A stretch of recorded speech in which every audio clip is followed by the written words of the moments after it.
আমি এখন আছি অক্সিজেন মসজিদাঙ্গে। এখান থেকে পাহাড়িকা বাসের টিকিট কাটার জন্য চেষ্টা করছি। পাহাড়িকা সুপার সার্ভিসের টিকিট কেটেছি। এটার ভাড়া হচ্ছে 170 টাকা করে পার পারসন। গাড়ি স্ট্যান্ডে লেগে গেছে। এটা হচ্ছে পাহাড়িকা সুপার সার্ভিস।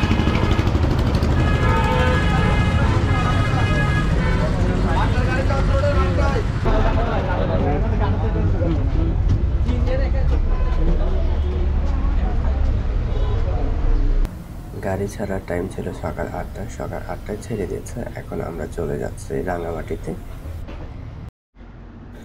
রাঙামাটিতে চলে এসেছি। আর পাহাড়ি রাস্তা দিয়ে চলে আসার সময় ভিডিও করতে পারিনি। আমি লম্বা একটা ঘুম দিয়েছিলাম, কারণ রাতে ভালো ঘুম হয়নি। আর এটা হচ্ছে পাহাড়ি রাস্তার পাশে যে বাজারগুলো আছে, সেই বাজারগুলো একটু ধারণ করতে চেষ্টা করেছি।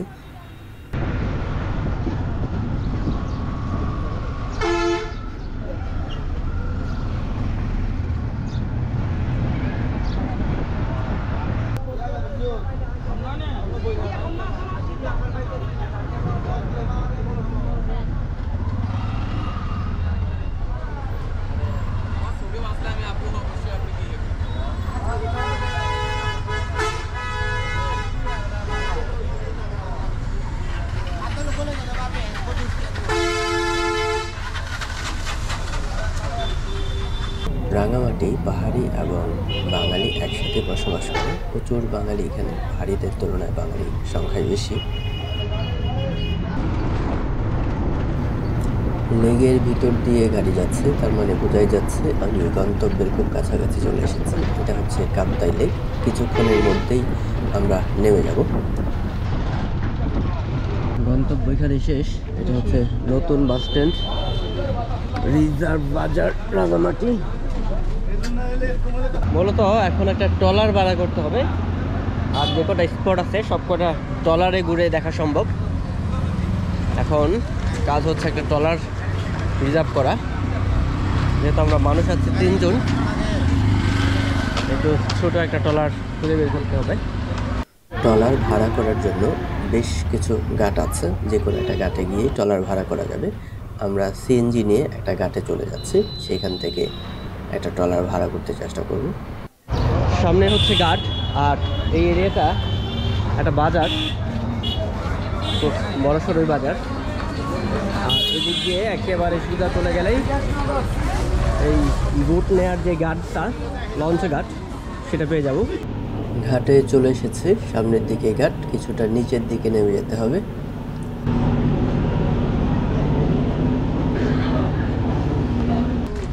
এই বাজারটা যথেষ্ট বড়। লেগের যে ছোট ছোট গ্রাম আছে, সেই গ্রামগুলো এই বাজার থেকেই তাদের পণ্যগুলো নিয়ে যায়, এবং সেটা এই ধরনের লঞ্চের মাধ্যমে। এটা মোটামুটি বড়সড় একটা লঞ্চ ঘাট।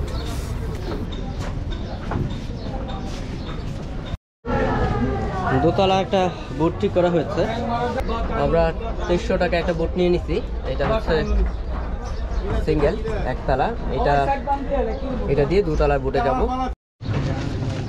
আমরা আমাদের মূল নৌকায় চলে আসছি। এটা হচ্ছে দোতলা।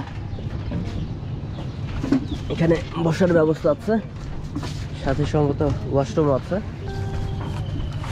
আর এইটা দিয়েই সন্ধ্যা পর্যন্ত ঘুরবো। এই ঘাট থেকে কাপ্তাই লেগের বিভিন্ন ঘাটে এরকম ছোট ছোট লঞ্চগুলো যায়। এগুলোতে সাধারণত লোকাল যাত্রী আসা যাওয়া করে। আমাদের লঞ্চ ছেড়ে দিয়েছে, কাপ্তাই লেগের উপর দিয়ে আমরা যাচ্ছি। এখন দেখা যাক আমাদের প্রথম ডেস্টিনেশন কোনটা।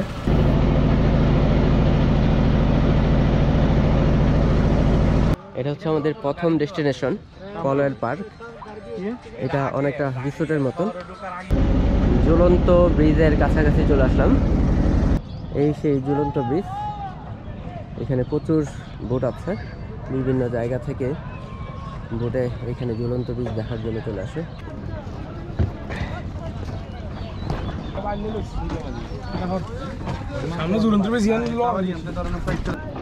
খারাপ না, এই জায়গাটা সুন্দর।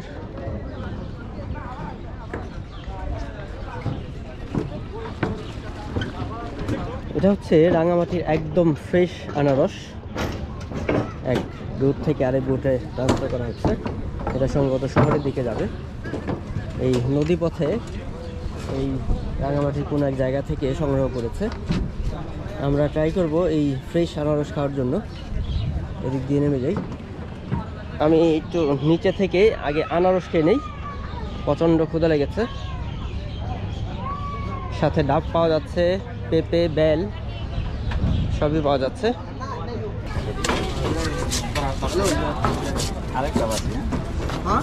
আমাদের কেটে বেশি, হ্যাঁ কেটে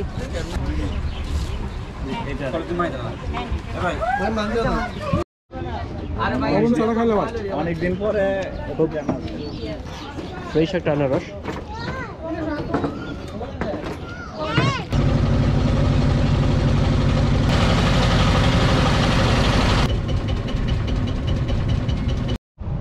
এখন 1:30 বাজে, আমরা লাঞ্চের বিরতি। বোটগুলো এখানে দাঁড় করানো আছে। এটা হচ্ছে চাংপাং রেস্টুরেন্ট। এখানে লাঞ্চ সেরে একটু রেস্ট নিয়ে তারপর আবার নতুন কোন স্পটে যাব। টায়ার্ড হয়ে গেছে, খালি অর্ডার করে বসে যেতে হবে। আর ওইখানে একটা শপ আছে কেনাকাটার জন্য। রেডি হয়ে গেছে, এখন দেখি কি কি খাবার দিয়েছে।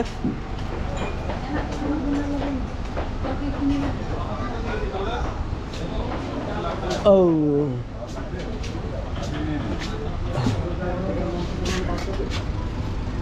বাদ তিনটে আসছে, ঠিক আছে। আমাদের খাওয়া শেষ চাংপাই রেস্টুরেন্ট থেকে। এখন বিদায় নেব। আর খাবারের দামটা একটু বেশি মনে হলো। 6 জন খেলাম, 2280 টাকা পড়লো পার পারসন, প্রায় 400 টাকার কাছাকাছি, 380 টাকার কাছাকাছি। আর খাবারটা ফ্রেশ ছিল। আর এটা হচ্ছে চাংপাইয়ের রেস্টুরেন্টের যে দ্বীপটা, যে দ্বীপের মধ্যে, সেটার চারপাশ দিয়েই এরকম মানে চারপাশে নৌকা বিরানোর একটা সুযোগ আছে। আর এখানে একটা দোকান আছে যেটা এই পাহাড়ের হাতে বোনা সরঞ্জাম বিক্রি করে।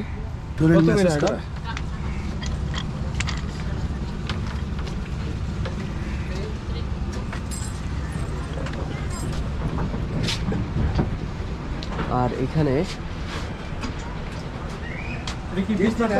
না আছে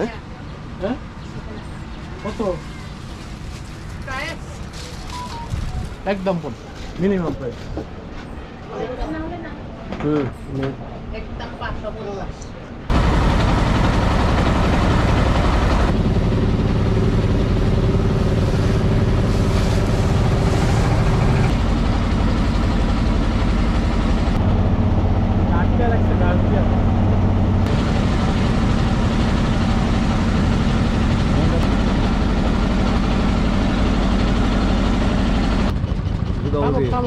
অনেক দূর আছে। এটা হচ্ছে সুবলং ঝর্ণা। যেহেতু এখন বর্ষা নাই, ঝর্ণাটা দেখা যাচ্ছে না, শুকিয়ে আছে। তারপরেও এই মৃত ঝর্ণাটা একবার দেখে যাই।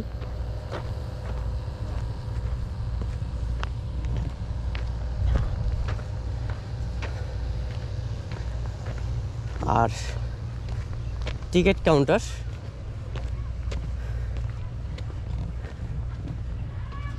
টিকিট দিয়ে এটার ভিতরে প্রবেশ করতে হয়। এখনও কি টিকিট লাগে?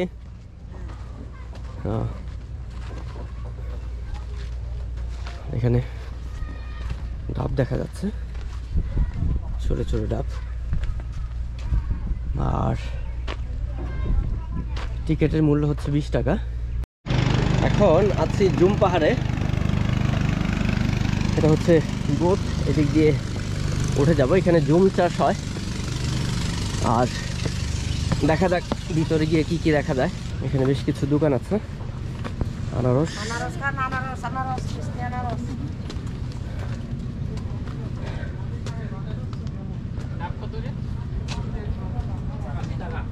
স্ন্যাক টাইম নিয়ে গেছি। হ্যাঁ, 21 টাকা।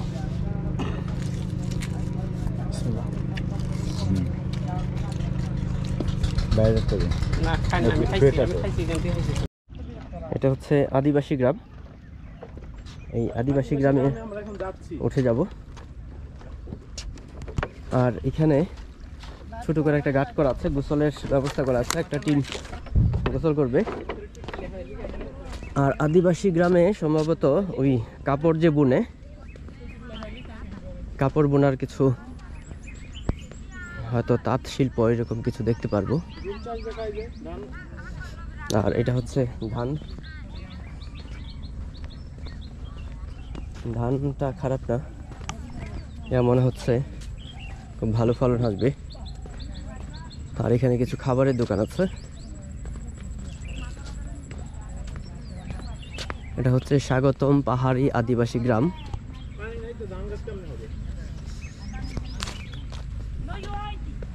আর এই যে এখানে আনারস আছে, মোটামুটি আনারস সব জায়গায় দেখা যাচ্ছে।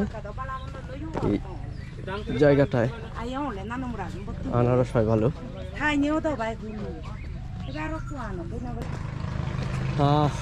বালুখালী ইউনিয়ন মাস্টারপাড়া আদিবাসী গ্রাম।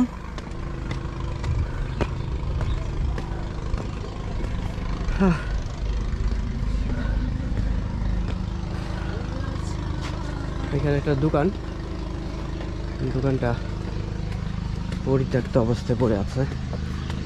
উপরের দিকে চলে যাই। মোটামুটি এখানে বেশ কিছু দোকান আছে।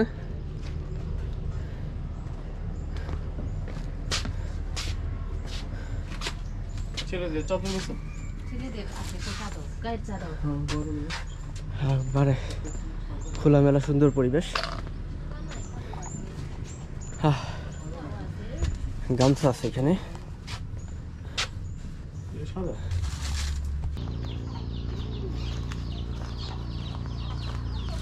আদিবাসী গ্রাম থেকে বের হয়ে যাচ্ছি, মোটামুটি কিনা শেষ। আমি 2টা গামছা কিনেছি। এই হচ্ছে আদিবাসী গ্রাম। আদিবাসী গ্রামের আশপাশে ধান চাষ হচ্ছে। আর ওইদিকে দেখলাম কাঁঠাল গাছ। আর মূলত বিভিন্ন সবজি গাছ এখানে আছে, যেহেতু গ্রাম। ডাব, নারিকেল, কলা, লিচু, কাঁঠাল, আম। বৌদ্ধ মন্দিরের পাশে যে মার্কেট ম্যাক্সিমামই বন্ধ, পিক অফ সিজন থাকাতে। এইখানে কয়েকটা দেখা যাচ্ছে, এই পাশটা পুরোটাই বন্ধ। ওইদিকেই কিছু মার্কেট খোলা।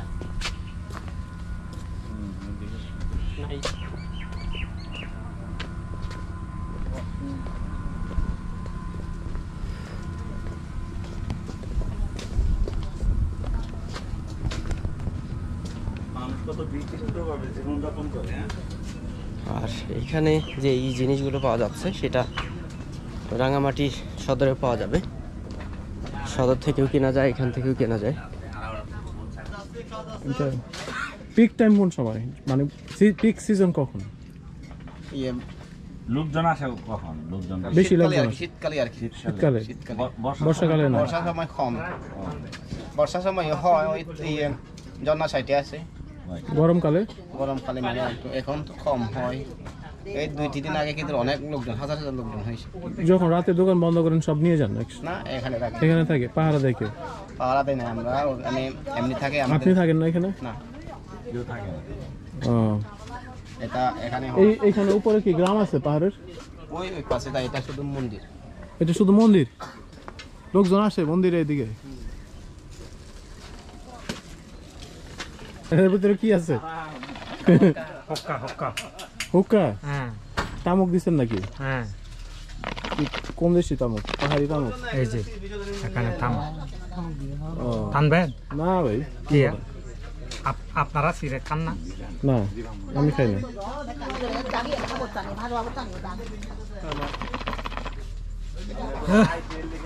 এত বড় কেন এগুলো? কত ছোট দেখছি। ছোটও আছে তো বড়ও আছে। এটার নাম কি? কার? আমার নাম না, এই যন্ত্রের নাম কি? হুক্কা বলে। হুক্কা? হ্যাঁ, বাজের হুক্কা। হুক্কা তো ওই যে নারিকেলের ডাব আমার দিয়ে পাড়িয়া বলে ভাই দাবা দাবা। আসলাম যখন বৌদ্ধ মন্দিরটা দেখে যাই, যদিও টায়ার্ড হয়ে গেছে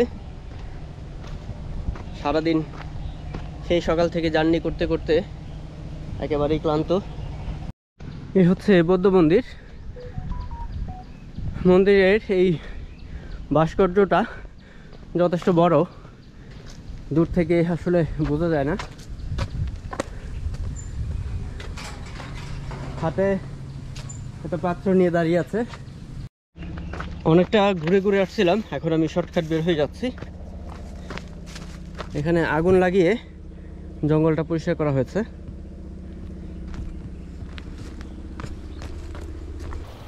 রাঙামাটি বুট জার্নি আমার শেষ। আমি এখন চলে যাচ্ছি ঘাটের দিকে, যেখান থেকে স্টার্ট করেছিলাম এই জার্নি। আর আজকেই আমি ফিরে যাব চিটাঙে, কারণ মোটামুটি আমি রাঙামাটির যে লেক সেটা কাভার করে ফেলেছি একদিনে। আর মোটামুটি আমার ভালো লেগেছে। আমার মনে হয় যে প্রত্যেকের একবার হলেও এখানে ঘুরতে আসা উচিত, কারণ এখানকার এনভায়রনমেন্টটা যথেষ্ট ভালো। আর যদিও আমরা এসেছিলাম একটু মানে শীতের শেষের দিকে, বর্ষাতে আসলে মনে হয় এই জায়গাটা আরও বেশি সুন্দর লাগবে।